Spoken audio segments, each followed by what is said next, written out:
தேவ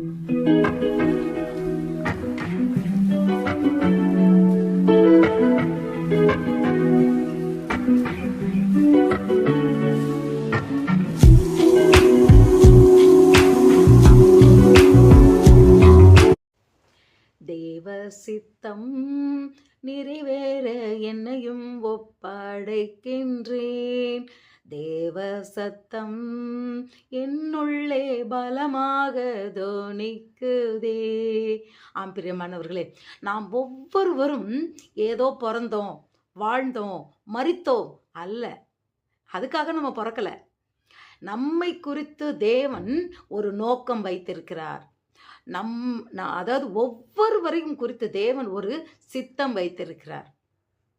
அந்த சித்தம் நிறைவேறும்படியாய் நாம் பிறந்திருக்கிறோம். பிரியமானவர்களே, அப்போ வேதத்தில் சிம்சோன் என்றவனுடைய வாழ்க்கையில தேவன் என்ன சித்தம் வைத்திருந்தார்? அந்த சித்தம் எப்படி அந்த பாதி நாள்ல, அதாவது அவனுடைய வாழ்க்கையில எப்போ பரிபூரணப்பட்டது? அதுக்கு முன்னாடி அந்த சித்தமானது எப்படி அவனுடைய வாழ்க்கையில சூழ்நிலையவே அவன் அதை அறியாதபடி வாழ்ந்து எப்படி கெடுத்து கொண்டான்? இந்த நிச்சயமாக இந்த 2 வீடியோ, அதாவது இதுக்கு முன்னாடி பார்ட் 1 பாகம் 1ன்னு போட்டிருக்கேன். அதையும் இந்த வீடியோவும் கட்டாயம் பாருங்கள். இந்த வீடியோ நீங்கள் பார்க்குறீங்க, சப்போஸ் இதை நீங்கள் 2வது பாகம்ல நீங்கள் 1வது பாகம் கட்டாயம் பாருங்கள். ஏன்னா அப்போ தான் தேவனுடைய சித்தம் நம்ம வாழ்க்கையில் எப்படி நாம் தெரியாமல் வாழ்ந்து கொண்டு இருக்கிறோம்னு சொல்லி நமக்கு தெரியும். ஒவ்வொருவரும் அவர் சித்தம் நிச்சயமாக நிறைவேற வேண்டும். இயேசு கிறிஸ்து சொல்கிறார்ல, என் சித்தம் அல்ல உம் சித்தம் நிறைவேறுவதாக. ஹல்லேலூயா. பிரியமானவர்களே, நம் ஒவ்வொருவர் வாழ்க்கையிலும் தேவனுடைய சித்தம் நம் வாழ்க்கையில் நிறைவேற வேண்டும். அதற்கு அவர் சத்தம் நம் செவிகளில் கேட்க வேண்டும். சிமியோனுடைய வாழ்க்கையில எப்படி சிம்சோனுடைய வாழ்க்கையில எப்படி தேவ சித்தம் நிறைவேற்றிற்று என்று இந்த வீடியோவில் பார்ப்போம். இதற்கு முன்பாக அது எப்படி தடையானது என்பதை நிச்சயமாக நீங்கள் பார்க்க வேண்டும். கர்த்தர் உங்கள் ஒவ்வொருவரையும் ஆசீர்வதிப்பாராக. நீங்கள் பார்க்குறது மட்டும் இல்லை, அநேகருக்கு ஷேர் பண்ணுங்க. இது கர்த்தருடைய வார்த்தை. யாராவது ஒருத்தரை தொட்டு அந்த சித்தத்துக்கு அவர்கள் ஒப்பு கொடுக்கும்போது உண்மையிலேயே அதனுடைய பலன் உங்களை சேரும். கர்த்தர் உங்களை அளவில்லாமல் ஆசீர்வதிப்பாராக. God bless you. கிறிஸ்துவுக்குள் அன்பானவர்களே, உங்களை இயேசுவின் நாமத்தில் வாழ்த்துகிறேன். தேவனுடைய சமாதானம் கிருபை உங்கள் அனைவரோடும் என்றென்றைக்கும் இருப்பதாக.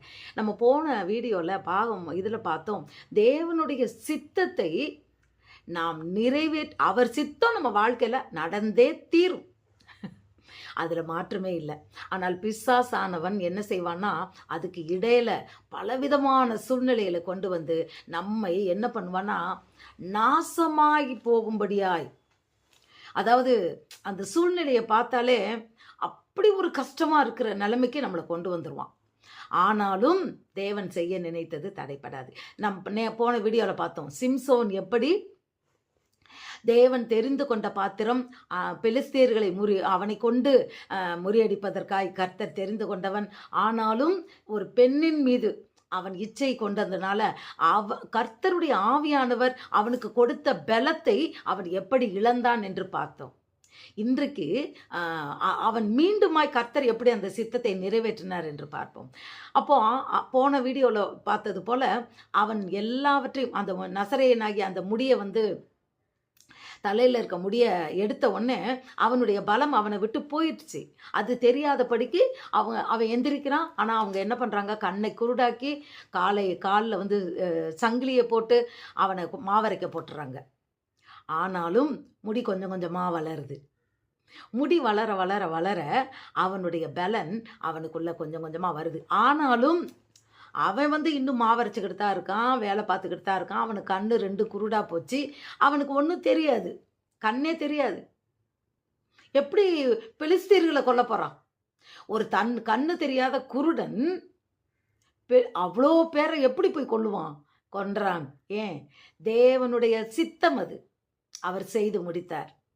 அவனை என்ன பண்ணுறாங்க, வேடிக்கை காட்டும்படியாய் அவனை கொண்டு பிரபுக்கள், அதாவது பெண்கள் பிரபுக்கள் எல்லாரும் சேர்ந்து ஒரு மண்டபத்தில் குழுமி இருந்து அந்த இடத்துல இவனை கொண்டு சிம்சோனை வேடிக்கை காட்டும்படியா, ஏன்னா அவன் குருடன், கண்ணு 2 தெரியாது, அவனை விலங்கு போட்டிருக்கு, அவனை கொண்டு நீ வேடிக்கை காட்டுன்னு கொண்டு அவனை வச்சு அந்த இடத்துல நிறுத்தி இருக்கிறார்கள். இவங்கெல்லாம் ரொம்ப ஹாப்பியாக சந்தோஷமாக, ஏன்னா எதிரியை கொண்டு இந்த மாதிரி போட்டாங்களாம், அவன் பலத்தை எல்லாம் போக்கிட்டாங்களாம். அப்படி ரொம்ப ஆரவரிச்சுக்கிட்டு இருக்கிறாங்க.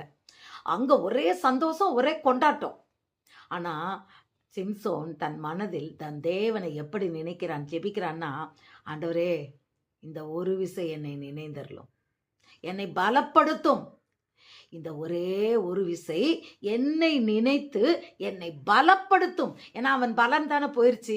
அப்போ அவன் அதை கேட்ட உடனே என்ன பண்ணுறான், கேட்டுட்டு ஆண்டவர் கொடுப்பாரான்னு அவன் சந்தேகப்படல. அவனுடைய 2 கைகளினாலும், அவனை 2 தூணில் தான் கட்டி வச்சிருக்கிறாங்க. வலது கையில் உள்ள தூணையும் இடது கையில் உள்ள தூணையும் அப்படியே என்ன பண்ணுறான், முறித்து இழுத்து போடுறான். அதுதான் அந்த அந்த கட்டடத்தையே தாங்கி இருந்த தூண். அந்த 2ஐயும் அவன் பலத்தால் இழுத்து போடும்போது அந்த தூண் இடிந்து அந்த எல்லா கட்டடமுமே, அந்த மண்டபமுமே இடிந்து கீழே இருந்து அத்தனை பேர் மேலே விழுந்து ஒரே நேரத்தில் எல்லாரையும் கொண்டு போட்டுருச்சு. அது பைபிளில் போட்டிருக்கு, சிமியோன் தான் உயிரோடு இருந்த காலத்தை காட்டிலும் அவன் சாகும்போது அவன் கொன்றவர்கள் அதிகம். ஏன்னா உயிரோடு ஒரு தடவை என்ன பண்ணுறான்னா, பச்சை எலும்பு, ஒரு கழுதையினுடைய தாடை எலும்பை கொண்டு 1000 பேரை அவன் கொண்டு போடுறான். 1000 பேர் தான். ஆனால் இப்போ அவன் சாகும்போது 3000க்கு அதிகமான பிரபுக்களை அவன் கொன்று போடுகிறான். பிரியமானவர்களே, இதுதான் தேவனுடைய சித்தம் என்னவோ அதை கர்த்தர் நிறைவேற்றினார். அல்லேலூயா. ஆனால் அதுக்கு இடையில, அதுதான் அந்த வீடியோவை, இதுக்கு முந்தின வீடியோவை பார்த்தீங்கன்னா தெரியும். அதை நான் பாகம் 1ன்னு போடுறேன், இது பாகம் 2. அந்த பாகம் 1 நீங்கள் போய் பாருங்களேன்.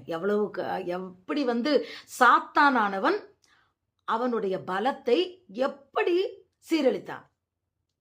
இன்றைக்கு இந்த வீடியோ மூலமாக நாம் தெரிந்து கொண்டது என்னன்னு சொன்னால், நம் வாழ்க்கையில் நம்மை குறித்து தேவன் வைத்திருக்கிற தீர்மானங்கள் என்ன, சித்தம் என்ன, திட்டங்கள் என்ன என்பதை தெரியாதபடிக்கு சாத்தானானவன் நம் மனக்கண்களை குருடாக்கி வைத்திருக்கிறான். பிரியமானவர்களே, நம் பலனை ஒடுக்கி வைத்திருக்கிறான். நாம் எப்படிப்பட்டவர்கள் என்பதை அறியாதபடி, நம்மளுடைய அதாவது நாம் சாதிக்க வேண்டியவர்கள் என்பதை நமக்கு உணராத படிக்க நம்மை பலவீனப்படுத்தி வைத்திருக்கிறான். பெரியமானவர்களே, இன்றைக்கு தேவனிடத்தில், ஆண்டவரே ஒரு விசை என்னை நினையும் ஆண்டவரே, எனக்கு ஞாபகப்படுத்தி உம்முடைய சித்தம் என் வாழ்க்கையில் நிறைவேறும்படியா என்னை நான் அர்ப்பணிக்கிறேன், என்னை கொண்டு நீங்கள் செய்ய வேண்டிய காரியத்தை செய்யுங்கப்பா அப்படின்னு சொல்லி நாம் அவரிடத்தில் அர்ப்பணிக்கும் போது பயங்கரமான காரியங்களை கர்த்தர் செய்வார். பிசாசினுடைய தந்திரங்களை தேவன் முறித்து போடுவார். பிரியமானவர்களே, இது சிம்சோனின் மூலமாய் நாம் கற்றுக்கொள்கிற பாடம். கர்த்தர் நிச்சயமாக நம் வாழ்க்கையில் பிசாசின் கிரியைகளை அழித்து தேவ திட்டத்தை நம் வாழ்க்கையில் நிறைவேற்றியே தீர்வார். உங்கள் வாழ்க்கையிலும் என் வாழ்க்கையிலும் அவர் நிறைவேற்றியே தீர்வார். நிறைவேற்றி கொண்டிருக்கிறார். அவர் வருகை மட்டும் நிறைவேற்றுவார். ஆமென். ஹல்லேலூயா. God bless you.